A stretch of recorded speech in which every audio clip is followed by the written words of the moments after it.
Estamos de regreso aquí a su programa Sucesos Multimedia con el licenciado Francisco Flores, quien es miembro de la Secretaría del Trabajo y Previsión Social. Estamos hablando de la importancia del trabajo, pero también la contraparte. Cuando trabajamos, viene lo que es la famosa remuneración, en pocas palabras, el salario.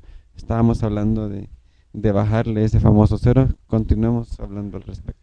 Mire, aquí Sí. en este texto, en donde trae en el número, en el 258, específicamente en este documento, dice, el culmen de la enseñanza bíblica y que pueden encontrar ustedes en todas las escrituras como en el Chilam Balán, en el Popol Vuh, en el Corán, porque este prácticamente está en el Antiguo Testamento, dice, es el descanso sabático. Hay muchas gentes que dicen, no hay que trabajar, trabajar hasta morir. Momento, si hasta Dios descansó, ni que fuera usted Dios, Exacto. ¿verdad? Miren, la memoria y la experiencia del sábado, en el número 258, textualmente dice, constituyen un baluarte contra el sometimiento humano al trabajo voluntario e impuesto y contra cualquier forma de explotación oculta o manifiesta. El descanso sabático, en efecto, además de permitir la participación del trabajo a la honra de uno mismo, ha sido instituido en defensa del pobre. Este descanso, que puede durar incluso un año, comporta una expropiación de los frutos de la tierra a favor de los pobres y la suspensión de los derechos de propiedad de los dueños del suelo. Y aquí está citado textualmente, 6 años sembrarás tu tierra y recogerás su producto. Al séptimo la dejarás descansar y en barbecho, para que coman los pobres de tu pueblo, y lo que quede lo comerán los animales del campo. Harás lo mismo con tu viña y tu olivar, en el Éxodo, capítulo 23, y en las formas 10-11. Esta costumbre responde a una profunda intuición. La acumulación de bienes en manos de algunos se puede convertir en una privación de bienes para otros. Oyó la doctrina. Yo quiero hacer un comentario, licenciado, de esto. Sí, sí es cierto, a nadie trabaja para que lo vean y nadie trabaja ya gratis. Estamos completamente de acuerdo. Si yo trabajo es porque tengo necesidad de hacerlo, más allá de adquirir experiencia, más allá. Pero también estamos de acuerdo que también el trabajo es salud. ¿Verdad? Claro, Caber. es parte, fíjese, usted lo Sí, acaba de decir, efectivamente, el cuerpo de un ser humano está hecho para la acción, así es. como para el deporte, para el trabajo, pero no puede estar estático. El trabajo surge de la propia naturaleza del ser humano, efectivamente, tú lo acabas de indicar, yo lo daba por supuesto. Ujú. El cuerpo está hecho para eso. Vea las manos, vea la cabeza, vea incluso el que sentido, como lo señalaban ya eh, algunos escritores de Sócrates cuando decía, oye, dice, ¿tú te has fijado cómo, por ejemplo, estas cejas, para qué sirven? Dice, todo tiene un sentido en el cuerpo humano. Exacto. Cuando cae y cuando sudas, el sudor No pasa no directo a pasa los por ojos. aquí, pasa como si fuera un tejabán. Ujú. Fíjese cómo, por ejemplo, en la nariz, con dos, el olfato tan cerca de la boca. O sea, todo tiene una ergonomía hecha por la Perfecta. naturaleza. Entonces, cuando yo me refiero a este famoso cero bajado, no es una limona. Se quiso hacer un tiempo con lo que se le llamó la participación de utilidades, pero no llega a eso. Miren, antes en el cultivo de la tierra, usted puede haber encontrado en México, hasta la fecha hay mucha gente que trabaja así, a medias en el campo. A medias. Ujú. Ni siquiera al séptimo, a medias, al 50%.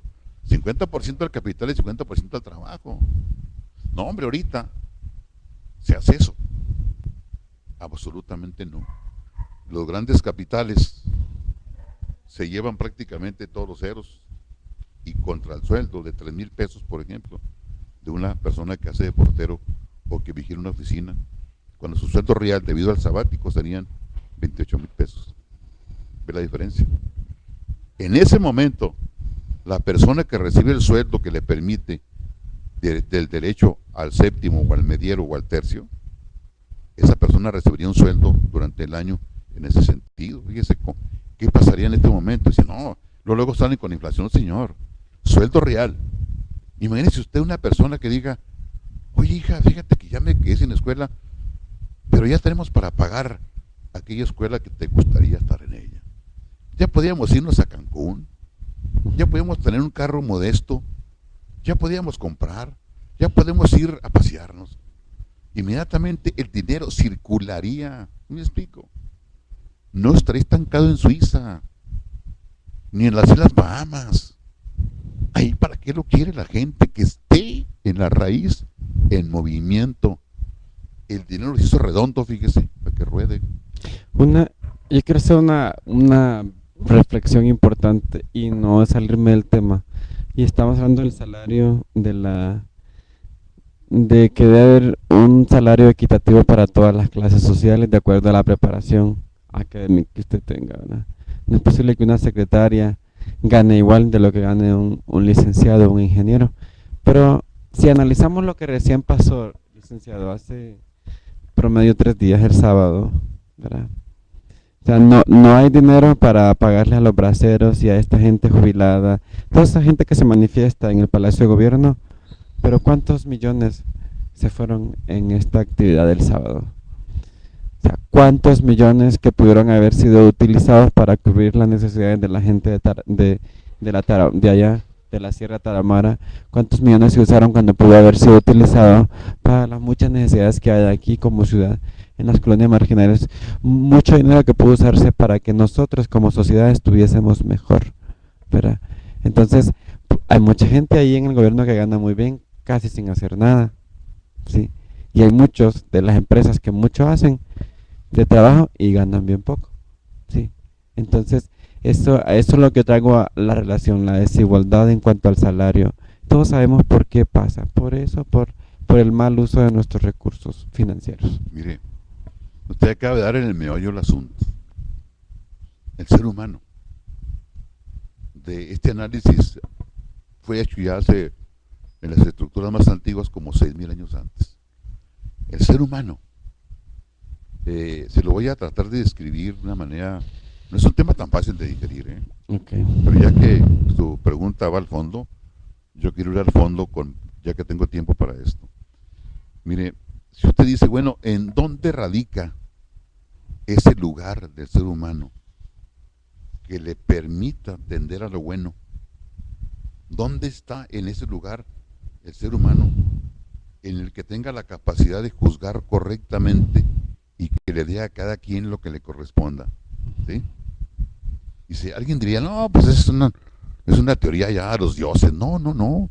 Es un tema que ya trataron los egipcios, los chinos, los profetas inclusive de la Biblia, el mismo concepto de un hombre llamado Jesús, o Pablo de Tarso, o más adelante Tomás de Aquino, y le llamaron sindéresis.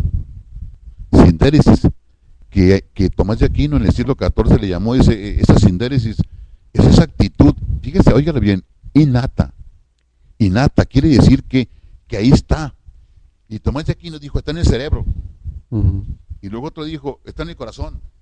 Otro dijo, está en la mente. Otro dijo, está en el cuerpo. El último dato que yo localicé, está en la célula, en la parte más íntima de tu cuerpo biológico. Ahí tienes tú un principio que tiende nada más a la vida. Fíjese. Pero esa alternativa que le platico yo, ¿cómo llegó a explicar que existe en el ser humano una capacidad innata de tender al bien? Y un principio apoyado últimamente por psiquiatras y médicos en la actualidad. Le hablo de un libro publicado apenas hace este año, el de Hawkins, que se llama Poder y Fuerza, donde ya de una manera física dice, en el cuerpo existe en el ser humano esa capacidad para darle a cada quien lo que se le debe dar. Si la gente insiste en no darle a lo que le corresponde, es una responsabilidad que tarde que temprano tendrá que ser juzgada. Eso sí, se lo voy a decir netamente. Mire, para que me entienda bien esto, hay unas imágenes muy interesantes que se dieron en China, en Egipto, en Roma. Y en Platón, por ejemplo, él decía, miren, el ser humano tiene al mismo nivel 3 estructuras. En el centro simbolizaba al ser humano con un rostro humano y le llamaba la razón. Y a los lados colocaba a un león y al otro lado a un toro. Dice, el león significaba lo que usted acaba de decir, la ambición del poder, el coraje, la ira, el furor, el poder político, la fuerza. Y el otro, el toro, significaba todos los hábitos, lo que llamaríamos la sensualidad, las cargas de la libido, la forma de la reproducción, en fin, ¿se fija? 3 niveles al mismo punto. La razón, dice, era el cochero que si se descuidaba, esas dos fuerzas tienden hacia irse hacia lo oscuro.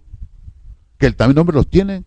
No hay casa o fachada que no tenga, por más que sea el frente bonito, algún rincón interior como es el ser humano de oscuridad. Que inclusive esta canción es. Entonces, la manera de que lo controla, dice, no es la razón, porque la razón puede tender a no dar o así dar, ¿se fija? Sino que existe, decían los antiguos, otro elemento diferente y lo simbolizaban.